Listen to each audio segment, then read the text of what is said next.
हम सबको पता है कि कार्तिक मास का बहुत प्यारा सा महीना चल रहा है और आ गया है 5 नवंबर।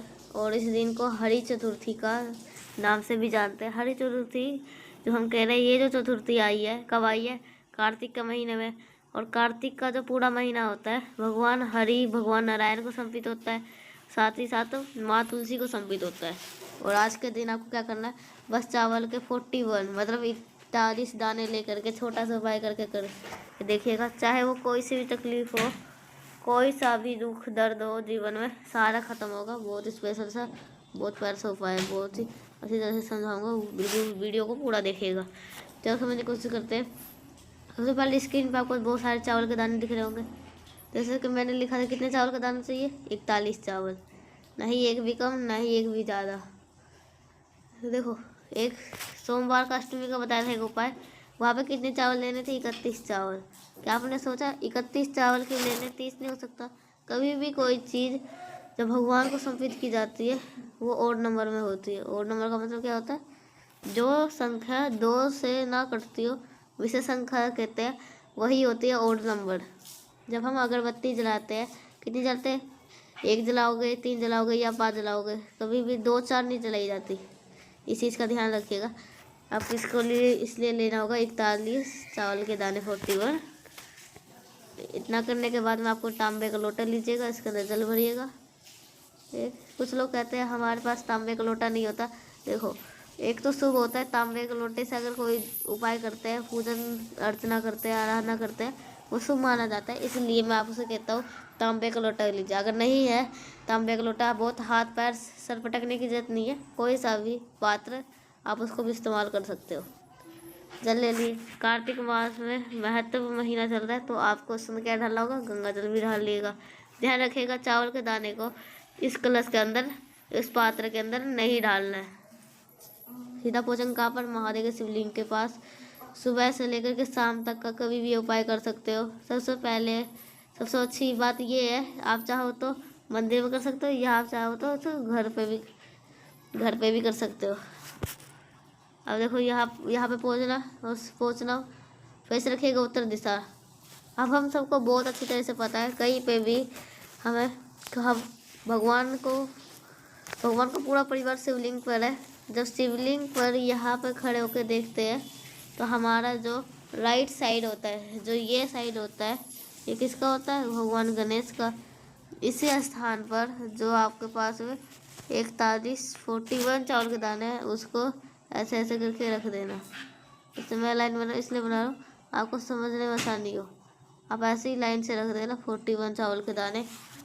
और जब यहाँ पे रखोगे तो भगवान मयूर ध्वज का, कौन से मयूर ध्वज का स्मरण करके, और जो तांबे के लोटे में जल और गंगा जल आपके पास में है, वो पहले से समर्पित करना माता के हस्त कमल पर। भगवान गणेश कौन है? भगवान शंकर और माँ पार्वती का पुत्र ही है, और बहुत प्रिय पुत्र माने जाते हैं। इसलिए हम सबसे पहले चावल का दाना भगवान गणेश पे चढ़ा करके, और फिर जल को समर्पित करेंगे माता सती के स्थान पे, और बाकी का जो जल है वो महादेव के शिवलिंग के ऊपर सब चढ़ा देंगे। जो हमारे जीवन के जो दुख होते हैं, तकलीफ़ें होते हैं, वो सारी चीज़ें ख़त्म होते हैं। भूलेगा नहीं, आप सभी को करना है।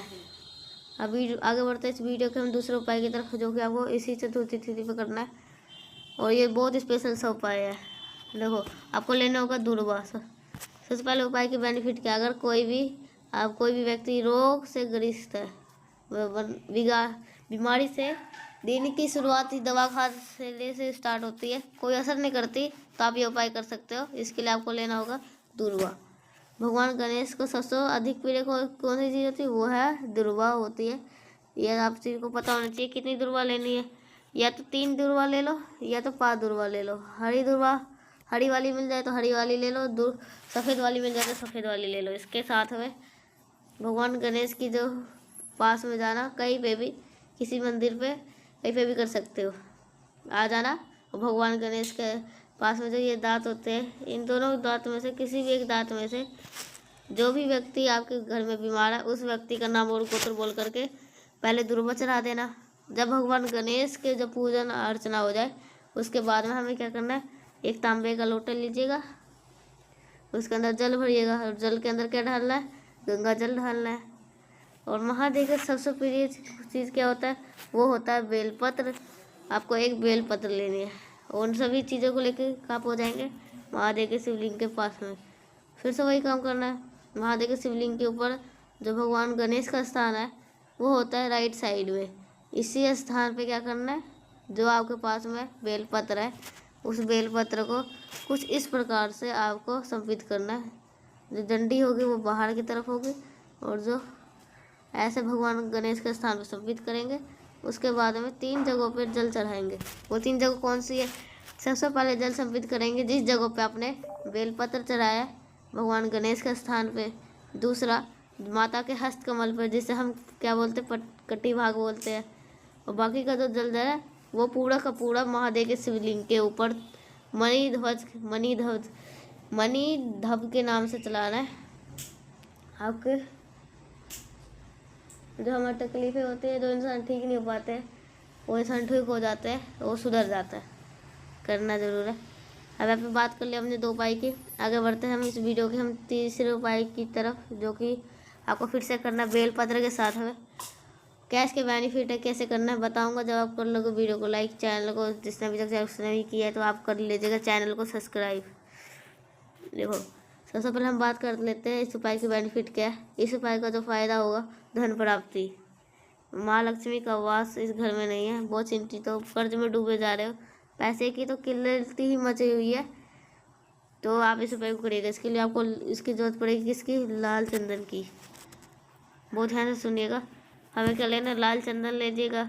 आपको पता होगा जो भगवान गणेश को खुश करने के लिए 2 नाम लेने चाहिए। वो 2 नाम कौन कौन से हैं, एक रिद्धि और एक दूसरी है सिद्धि। एक है रिद्धि और दूसरी है सिद्धि। आपको बेलपत्र जो दिख रहा है, इस बेलपत्र के नीचे वो जो छोटी छोटी पत्ती है, इसी के लाल चंदन को किसी प्रकार से बनाना होगा। क्या बिंदी लगानी है, 2 बिंदी लगानी है लाल चंदन की। एक बिंदी लगाओगे रिद्धि के नाम से और दूसरी बिंदी लगाओगे सिद्धि के नाम से। लगा दिए। अब फिर इस बेलपत्र को उठाएंगे, सेम प्रोसेस करना है। तांबे का लोटा लीजिएगा, जल भरिएगा, गंगा जल डालिएगा और आपके घर पे महादेव के शिवलिंग के पास में जाना, फेस रखिएगा उत्तर दिशा, नो डायरेक्शन। सबसे पहले काम करिएगा, जल चढ़ाएंगे। यहाँ पे बेलपत्र चढ़ाने का प्रावधान नहीं है। पहले आपको 1 लोटा जल चढ़ाना महादेव के शिवलिंग के ऊपर और फिर इसके बाद में आपके पास में जो एक बेलपत्र है, जिस स्थान से खड़े होकर जल चढ़ाए हो उसी स्थान खड़े होकर उसी जगहों पर आपको उस बेलपत्र को रिद्धि सिद्धि के नाम से समर्पित कर देते हो किसी भी चतुर्थी तिथि पर। इससे भगवान गणेश खुश होते हैं और हमारे घर में विराजमान होते हैं। आपको पता होगा जिस घर में भगवान गणेश होते हैं उन्हीं के घर में कौन जाती है, माँ लक्ष्मी जाती है और दरिद्रता आपके घर से बाहर जाती है। समझ में आई मेरी बात। अब आपको तीसरा उपाय करना है, बहुत ही सा बहुत आसान सा उपाय की बात करने वाले हैं। सभी कोशिश करिएगा। ये उपाय आपको करना होगा भगवान हरि के नाम से। समझने की कोशिश करिएगा। 2 फायदे हैं इससे। आप घर से कोई बाहर गए तो काम करिएगा। अगर घर में कोई लड़ाई होती है, कलेश होती है, ऐसी संभावना ही होती है, आप इस उपाय को करिएगा। हमें लेना होगा चावल के दाने। अब यहाँ पे चावल का दाना गिनना नहीं है, बस 1 चुटकी चावल का दाना उठा लेना। चावल के दाने को ले करने के बाद में आपको ज़रूरत पड़ेगी इस तरीके से हल्दी की। हल्दी गांठ नहीं लेनी है, आपको इस तरीके से पिसी हुई हल्दी लेनी है, ज़्यादा नहीं। 1 चुटकी आपको पिसी हल्दी लेनी है और इन दोनों चीज़ों को लेकर के सीधा कहाँ पे पूजाओगे, किसी भी आंवले वृक्ष के नीचे। मेरे ध्यान से सुनने का बात, ज़रूरी नहीं है ये चतुर्थी पे करो ये उपाय। वीडियो को लेट देख लो, नहीं कर पा रहे हो आज उपाय को, कल कर लीजिएगा, परसों कर लेना, लेकिन बस कार्तिक मास में ये उपाय जरूर करना चाहिए। सबसे पहला काम, जो चावल के दाने आपको अपने पास रखिएगा, उसको संपित नहीं करना है। सिर्फ और सिर्फ 1 चुटकी हल्दी, ओम नमो भगवते वासुदेवाय के नाम से स्मरण करके आपको आंवले पेड़ के जड़ के नीचे चढ़ा देना है। जिस स्थान पे आंवला चढ़ाए हो, आपने हल्दी चढ़ाया, उस जगह पे आप 1 लोटा जल चढ़ा देना। जो आपके पास में जो 1 चुटकी उस पेड़ के नीचे चीज़ों के लिए डालने से चावल, हमारे घर के जो क्लेश होता है वो सारे ख़त्म हो जाते हैं। और हमारा किसी भी काम से घर से बाहर जाओगे तो इस उपाय को ज़रूर करके जाइएगा। मैंने आपको तो कोशिश करी है बहुत अच्छा समझाने की। वीडियो पसंद आई तो लाइक करिएगा। कुछ पूछना है तो नहीं समझ में आया तो नीचे कमेंट सेक्शन में पूछ सकते हो। और मेरे जितने भी भाई बहन हैं आवाज़ पहली बार सुन रहे हो तो चैनल को सब्सक्राइब करिएगा। तो मिलते हैं नेक्स्ट उपाय के साथ, तब तक के लिए श्री शिवाय नमस्तु।